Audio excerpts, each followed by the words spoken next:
even as a kid, drawing butts and and turds and things, and this just came naturally. That's awesome.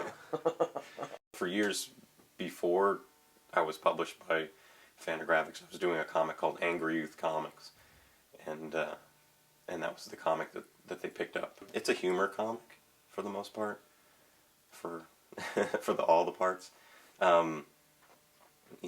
It's an adult humor comic, so it's filthy, lots of bad language and nudity and sexual situations, unpleasant sexual situations. That's the thing. I mean, it's sort of it's dirty, but there's nothing really erotic about it, because I have sort of almost like a kid-friendly style where it's very cartoony. If you could describe who's reading your comics, how would you describe them? Probably like some sort of transient loser, somebody who doesn't have a lot going for him. I don't know. I think that a lot of comics today sort of are trying to aspiring to be literature, and my comics are sort of meant to be more. They're not meant to be literature, or they're not aspiring to be anything other than just ridiculous humor comics. So I originally came from Massachusetts, and I mean, there was nothing.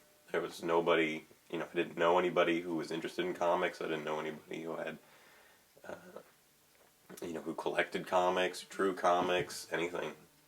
I was pretty much just self-publishing and doing my own thing, and I sent some stuff to Peter Bagg, who did a comic called Hate in the 90s, and he wrote me back pretty quickly. He said how much he really liked it, and that Fantagraphics should publish me and all that, and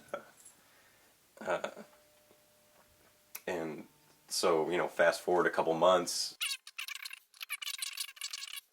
then I started up an internet romance with my wife, who lived in Seattle, and that's where Fantagraphics is. So then I moved to Seattle, and I think also just sort of being around them and in their face and all, that they kind of became a little bit more aware of me. Well, we were living in Seattle, and there was the, I thought that there seemed to be a pretty good art scene down here. So coming here, it was definitely sort of refreshing to see that there was, people that were really into it and who did it for a living and were passionate about it. So I was thinking about going and doing some animation work. Didn't really happen, and I think like after a few months, I kind of became disgusted with it, and then I stopped trying. I'm really sick of animation. I can't even watch animation. It just makes me ill.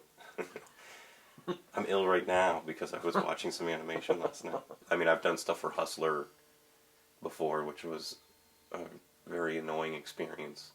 First I had to come up with some gag ideas and then submit them to the cartoon editor, and then the cartoon editor would say like, okay, we like these particular ones, draw completely finished gags.